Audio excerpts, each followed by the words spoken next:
Hello mga ka-LCC.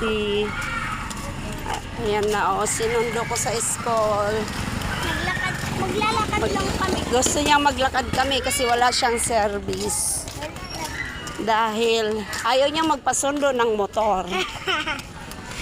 May service siya pero motor, ayaw niyang motor. Nahiya daw siya sa driver. Kasi hindi ang papa niya ang magsusundo, kundi yung kapitbahay namin. Pinakiusapan lang ng papa niya. Ayan yung bagong barangay, guys. Yan, tinuturo niya bagong barangay yan, barangay. Ayan siya, madaldal yan siya. Parang siya ang nagbablog eh. Pagod. Pagod, paano eh? Takbo kayo ng takbo. Gusto mo talaga lang? Gusto mo talaga maglakad lang? Oo. Gusto niya maglakad. Ako magdala ng bag mo. Pag na. Kaya ko na to. Kaya doon niya yung bag mo. Naubos ko baon ko. Ngayon, kumusta naman ang school mo? Okay lang. Ha? Okay lang. Okay lang daw ang school niya. Guys, yung harapan namin, naglalakad lang kami. Ayaw niyang sumakay. Meron naman kaming masakyan, pero ayaw niyang sumakay.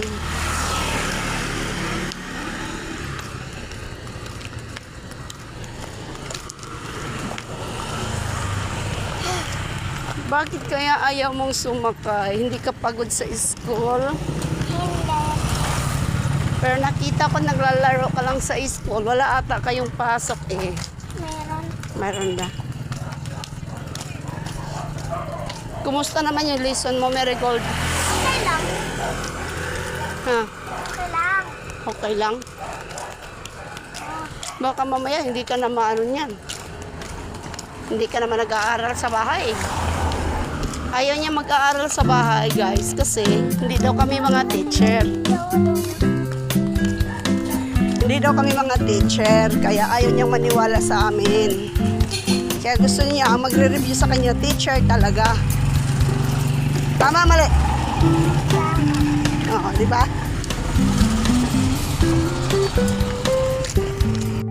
Ayan, pwede na kaming sumakay dyan. Yun, multi-cap. Pero ayaw niya. Kung anong reason niya, bakit ayaw niya, gusto niya maglakad.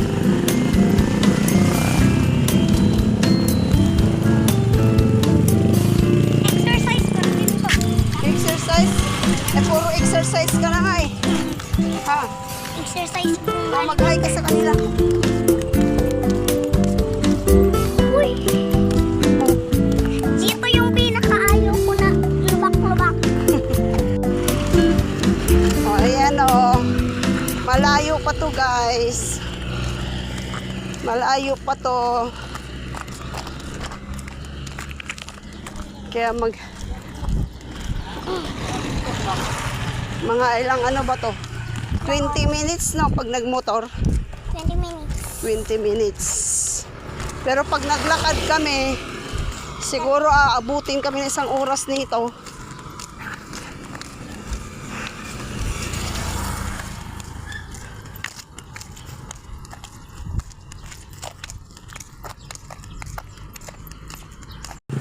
Ayan. Yung lugar namin dito, puro subdivision na, yan ang subdivision yan. Ano yan, pabahay ng Pag-ibig. Yan puro Pag-ibig dito sa amin. Ang pabahay dito, puro Pag-ibig. Pero magaganda, mga malalaki. Malalaki. Pero yung tinitirahan namin, dating Pag-ibig yan, pero kinuha ng, hindi pala, hindi. Pabahay yan ng government pala.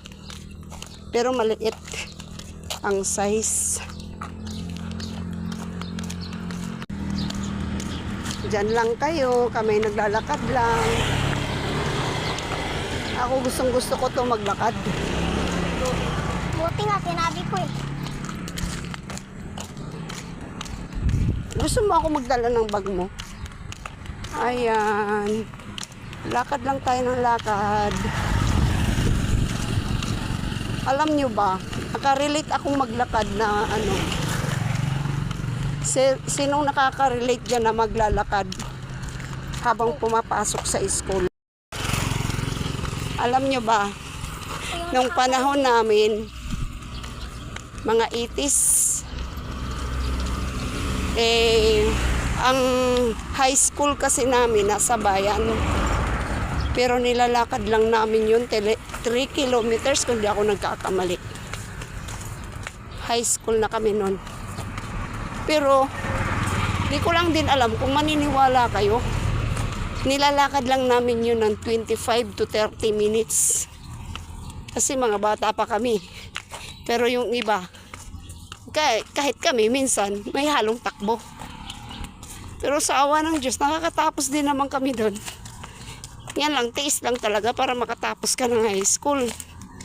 Hindi kagaya ngayon na may mga sasakyan na doon. May tricycle, may bus, may motor. Pero nung panahon kasi namin ang hirap. Dahil kahit nga pambaon namin, Bilan mo ako. mahirap.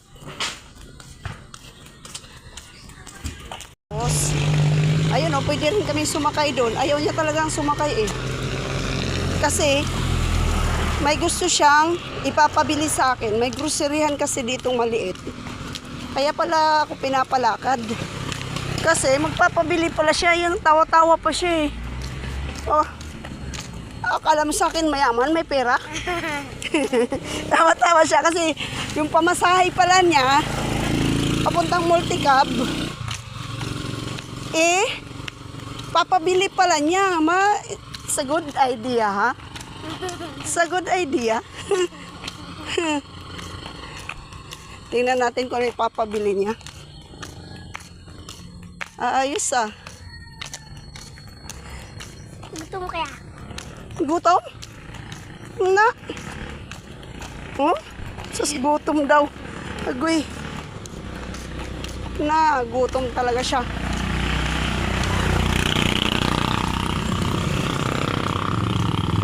Ayan oh. Na guys. Ayan oh. Mami, may tayo. Groceryhan kasi yan. Kaya bibili kami dito kung anong gusto niya.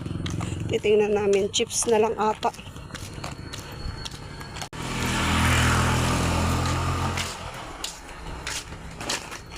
Ano gusto mo? Ha? Ayun oh, nako. Ayun oh. Yun. Gusto mo yan? Ayoko yun. Ayaw mo? Ay, yung ano na.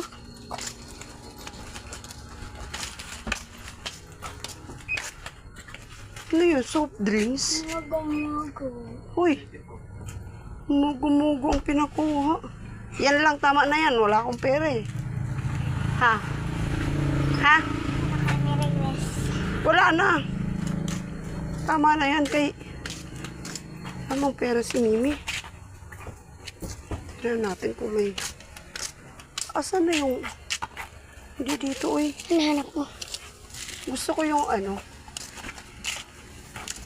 Hindi ka na kaya agad ng cheese. Para di ka nang bumili. Bibili ng? Cheese. Wala man akong paggagamitan.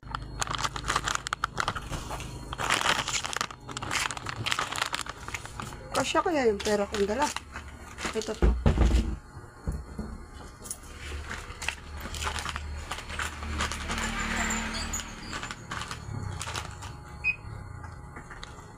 Bali 58 po lang.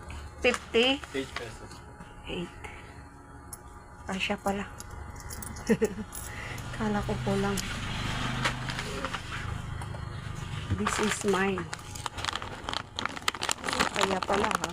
Magkano yung mugo-mugo? 50 pesos po. 50. Salamat.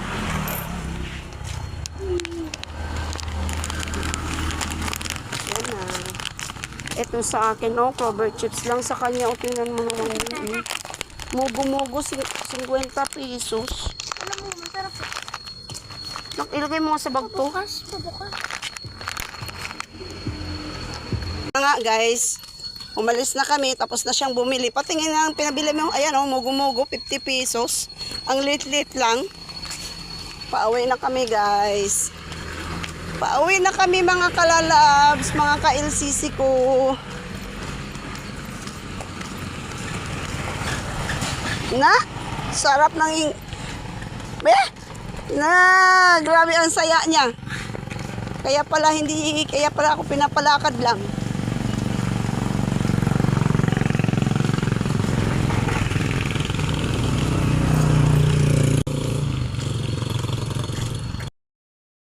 Ayun na nga guys. Pabalik tayo dun sa kwento ko. Alam nyo ba nung high school kami, di nasa school na kami, no? Alam mo yung may time na ang hirap kumuha ng pera para pambaon namin. Kaya nga puro lakad lang ang ginagawa namin kasi wala kaming pamasahe. Ngayon, pagbaon, kailangan namin gumawa ng paraan para makapagbaon kami. Yung tatay ko, laging may, pag-uwi niya galing bukid, laging may daladalang, bayabas, tubo, saging, ganon. Tapos, ang ginagawa namin yan, dadalhin namin sa school, tapos papapalitan namin ng pera. Minsan, makikipagpalitan kami ng baon nila. Lalo na nung elementary kami kasi wala kaming pambiling papel.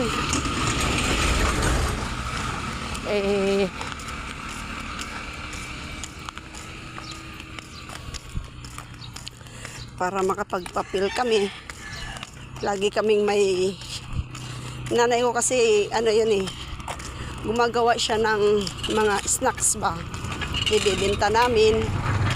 Tapos kamuting kahoy na suman, tapos suman na malagkit, kaya puto na kamuting kahoy, tapos bibingka, ganon ang ginagawa ng nanay namin. Tapos tira-tira, yung tira-tira na yan yung may tawag dito, yung asukal ba, yung asukal na tinutunaw dun sa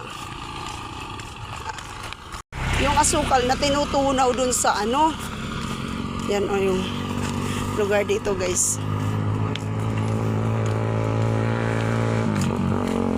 yung asukal, tapos tutunawin siya doon sa gata ng nyug hanggang sa lumapot siya. Palaputin siya ng palapot hanggang sa magiging candy na, parang candy yung tira-tira candy nga talaga kasi matamis. Tapos bibenta namin yan sa minsan santako tawag sa amin yung tira-tira na ang ginagawa. Hindi siya kasi yung tira-tira, ang shape niyan is parang steak ba. Tapos ngayon ang santako kasi binibilog lang yun. Yan ang dinadala namin sa school para ibenta. Para may pambili kami ng papel. May pamproject kami. Laging ganun ang nanay ko kahit high school na kami. Tapos, sa maiksing kwento, pag dinaanan kami ng bagyo doon sa amin, kasi laging may bagyo, wala kaming mapagkuhanan ng kasi mga nyug, natutumba. Di namin alam kung saan kami kukuha ng pagkain. Pero yung tatay ko kasi mahilig yan magtanim ng kamuting kahoy, kamuti, gabi. Ganon ang tatay ko lagi. Kasi pinaghahandaan niya lagi yung bagyo para may makain daw kami kahit walang pambiling bigas. Ang ginagawa namin, naanuhan kami ng bagyong Nitang, tsaka bagyong Ruping nung panahon pa namin. So, alam mo ba, naaawa ako sa mga pinsan ko kasi sa sobrang dami nila, hindi na kaya ng tatay nila na magpa-aral ba ng high school kasi marami sila. Kaya talagang yung iba kong mga pinsan, humihinto sila sa pag-aaral nila ng high school. Nakakaawa ba yung ganun kasi Kailangan talaga na may pinag-aralan ka kahit high school man lang para pagdating ng trabaho. Kayo. Pagdating ng trabaho, Nakatapos kayo, May. oo naman. Pagdating ng apply ka ng trabaho noon, Malapit na kami. mahirap kasing mag-apply ng trabaho kung hindi ka high school graduate. Tapos ngayon,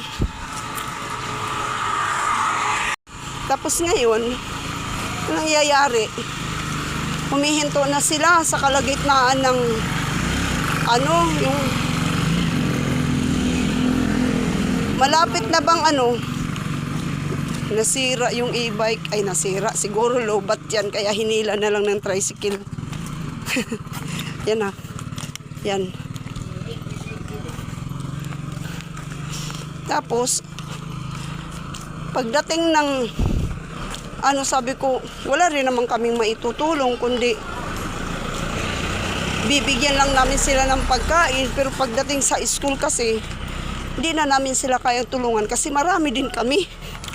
Lumupito rin kaming magkakapatid. Tapos, ako'y isang panganay, kaya ako lahat nakakaintindi ng mga problema ng mga magulang ko kasi minsan ako sumasalo, gawa ng nagbubukid din ako nung time ko. Wala kasi akong ibang pinagtutuunan ng pansin kundi bukid, simbahan, school, tsaka ganun lang ang routine talaga ng panahon pa namin. Hindi kagaya ngayong mga bata ngayon. Ang dami nilang kaligayahan ba? Kung saan pumupunta. Pasyal dito, pasyal doon. Pera dito, pera doon. Ako nung panahon namin, masaya na kami pag nakapunta kami ng dagat, maligo. Makapunta kami ng bukid. Kasi mangunguha kami ng pinya. Mangunguha kami ng buko. Ganun ba? Marirelax kami kasi pagka ganun ang ginagawa namin. Ay tapos na yung mugo-mugo niya. Sa akin di pa nakain Hindi pa siya nakain kasi kausap ko pa kayo. Parang nakakain. Di kasi maganda kasing ikwento yung pinagdaanan mo ba. Hindi ko lang din alam kung may inspire kayo. Kasi hindi naman namin to, yung dinanas namin noon, yung ibang kagaya namin, hindi nila naranasan. Kami kasi, danas namin yung mag-ulam na lang ng asin, mag-ulam ng asukal, mag-ulam ng kape, yung ganun. Pero, hindi talaga kami sumusuko Hindi kami sumusuko pagdating sa pag-aaral. Guys, malayo-layo pa kami pero kayang-kaya ng pamangkin ko. Ayan siya, kayang-kaya niyang lakarin. Kayang-kaya mo lakarin lang ga? Gusto mo araw-araw ganito maglalakad tayo? Ha? Hindi man pwede kasi doon sila dinsil. Ha? Doon kasi yung dalawa kong pamangkin maliliit. 3 years old pa kung ako ang magsusundo sa kanya araw-araw ng ganito naglalakad. Hindi ko kakayanin. Hindi ko kakayanin kasi dalawa silang maliit. Diyos ko po, magpapakarga yan kay mapapagod man sa sobrang layo. Ayun na nga guys, babalik tayo ulit dun sa kwento ko. Kwentong may katuturan na sana maka-inspire din ng ibang mga bata na sa panahon ngayon kailangan, lalo na ang mga bilihin ngayon sobrang mahal na Natira na lang yung mga jellies. compare noon. Kaya kailangan mo talagang magtipid. Dapat ang mga anak din ngayon maiisip ba nila na hindi porket may pambili, bibili dito, bibili doon. Dapat paminsan-minsan isipin din nila na mayroon pa silang kinabukasan na makaano ba, makatapos ng pag-aaral. Yung mga ganun, kailangan nilang magtipid, kailangan nilang mag-ipon, kahit man lang makatulong sa pambaon. Dito kami minsan. Diyan kami minsan bumibili ng ulam. Ngayon, iba naman ang mga bata ngayon kasi hindi nila iniisip yung hirap. Kainin ko to. Kainin mo.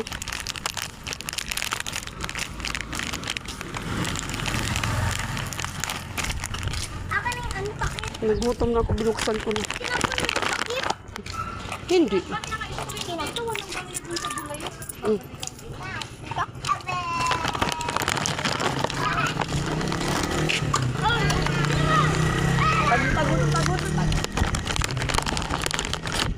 Tapos, mga bata nga ngayon, hindi pwede sa kanilang wala silang cellphone. Tapos ko noong unang panahon, puro makikinig ka lang ng radyo. Tapos, sa amin kasi sa Bisaya, sa Leyte. Leyte kasi kami. Southern Leyte. Ngayon, talagang nagbo-boom dati yung pinapakinggan namin na handumanan sa usa ka awit. Yung ganun ba, yung drama sa radyo. Tuwan-tuwa lang kami, makikinig lang kami nun. Ngayon mga bata, hindi na pwede, kailangan may kanya-kanyang cellphone. Tama, mali? Tama. Ano ba? Ayan oh. Ilang taon ka? 6 years old? Oh, ang galing na mag-edit niyan. Ako po, tinalo pa ako. Mag-edit ng video. Ang galing niya na. Marunong na nga ako mag-voice over eh. Magaling ngayon siya mag-voice over. Siya nga ba nga nagturo sa akin eh. Talaga. Pasal muna kayo sa bundok ko. Ha? Pasyal muna tayo dyan? Ay, doon na lang. Hindi na pwede na ko kasi may nakalagay na no trespassing. You know, no trespassing. Ano? Yan kasi gusto niyo puntahan doon. Maganda, malawak kasi yan oh. Eh, nakalagay na nga dyan oh. Oh, No trespassing. bawal na talaga kasi no trespassing na. Tapos ang baba niyan kasi ilog eh. Ano, baba niyan. Tapos, balik ulit tayo doon sa kwento ko.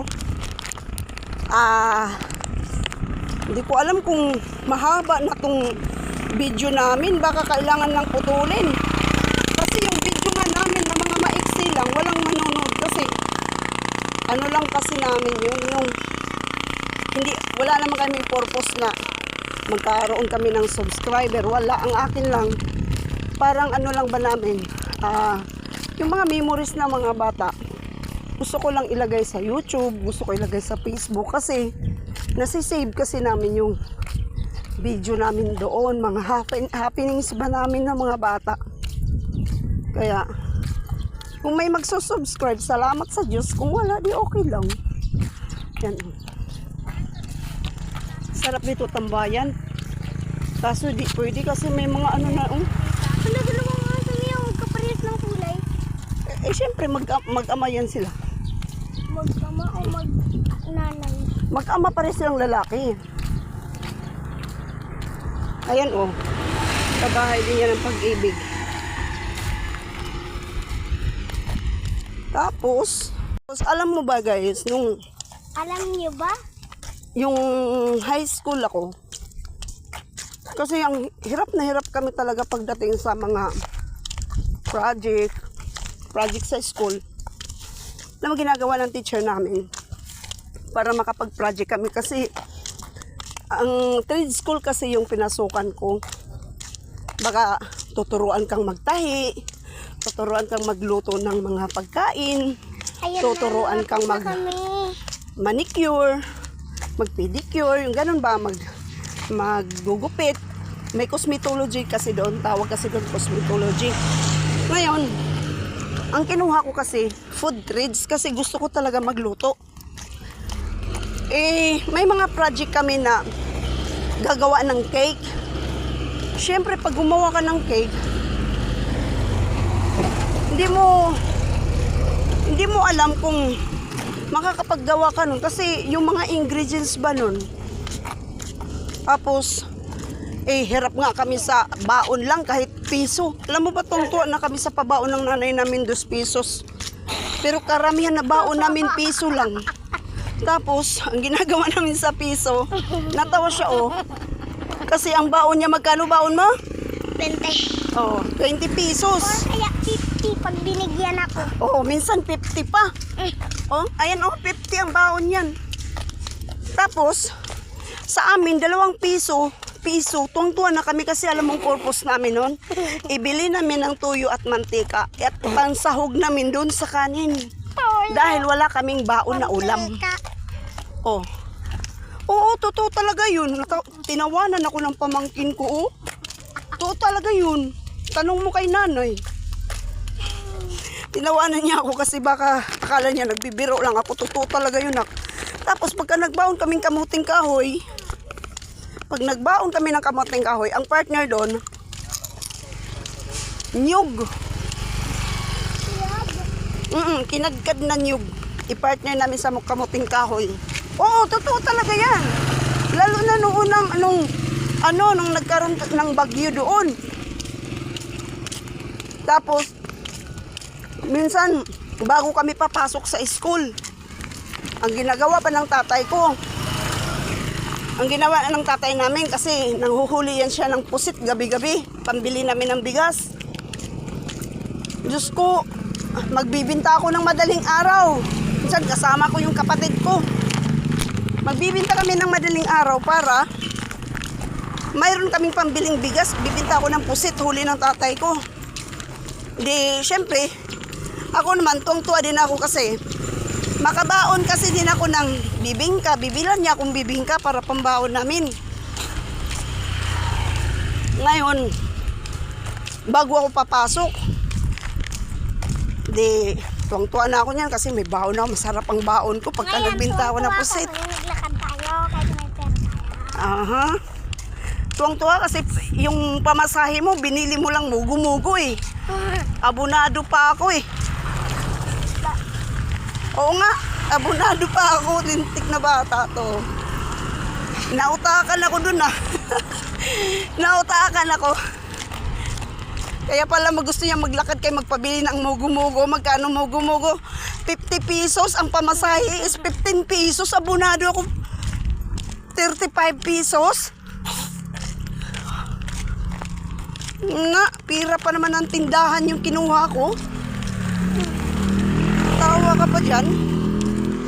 Tapos, yun na nga guys, alam mo ba, ang buhay kasi noon napakahirap. Hindi kagaya ngayon na kahit papano, meron kang mapagkuhanan ng paano ka magkaroon ng pera. Basta magsipag ka lang ba. Tapos, sa bagay, ngayon talaga ang mahal niya rin ang bilihin. Mountain View, Tama yan? Hindi kita Yung blue. Ayan may bundok kasi dyan Ayan bundok. Layo-layo niyan. Iwan ko pa nung bundok yan. Mountain View nga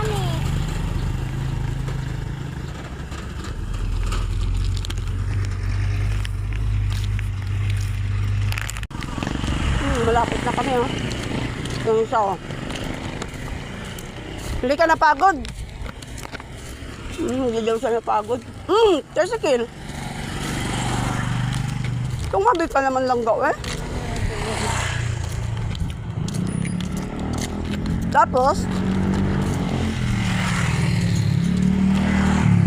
sa awa naman ng Diyos, nakatapos din ako ng high school. Ganun pa rin ang ano namin hanggang natapos ako.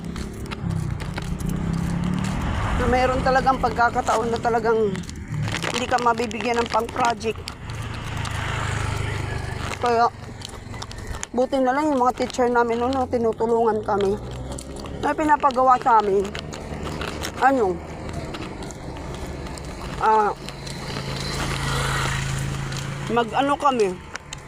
mag-contribution kami ng, alam mo yung kamuting kahoy, gabi, kamote, tas bigas.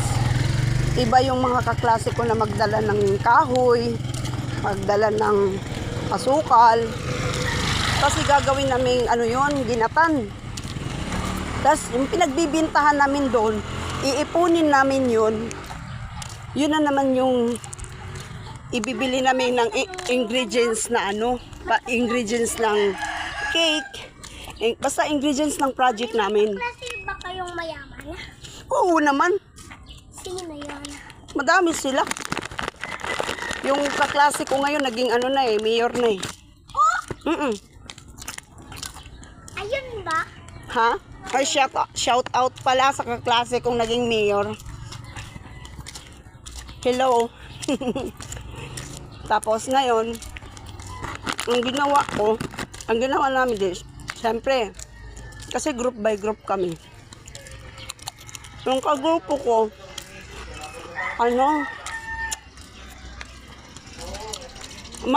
masipag din sila kasi, masipag din sila. Kumbaga talagang, tulungan talaga kami. Tapos, hanggang sa, nakatapos ako ng 4th year, ganun at ganun ang routine namin lagi. Tapos sa school kasi namin, yun din yung sa nakadagdag ng tulong sa akin kasi meron kaming SPL na tinatawag, Student Paid Labor. Ang ginagawa namin nun, pupunta kami ng school pag summer, tapos maglilinis kami ng school, magdadamo, tapos sasahuran kami. 15 pesos per day ata nun. 15 pesos per day. Tapos, kada estudyante, binibigyan kami ng pagkakataon ng 5 days. Tatrabaho kami ng 5 days. Tapos, 15 times 5, kano yun? 30, 60. Andito na kami eh. Tapos, bayad ng, libre na kami sa miscellaneous doon. Nung high school kami. Libre na kami sa miscellaneous pagka magtatrabaho kami ng summer. Tapos, yung pinagtrabahoan ko, yun yung kukunin ko naman, ibibili ko ng uniform. Ibili ko ng notebook. Ngayon, Andito na kami guys. hindi na lang problema yung nanay ko pagdating sa ganun kasi masipag man ako magtrabaho sa school. Dito na kami. Nakarating na kami.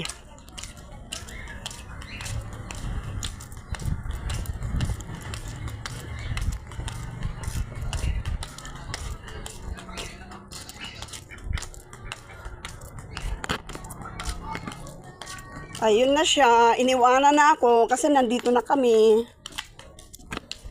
Bukas ulit ate. Bukas din daw ulit. Maglalakad kami ulit.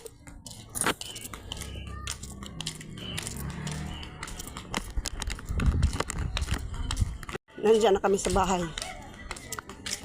Siya nakaupo na yan siya guys. Diyan guys. Napagod kakalakad. Ayun yung isa. Hindi ko sinama.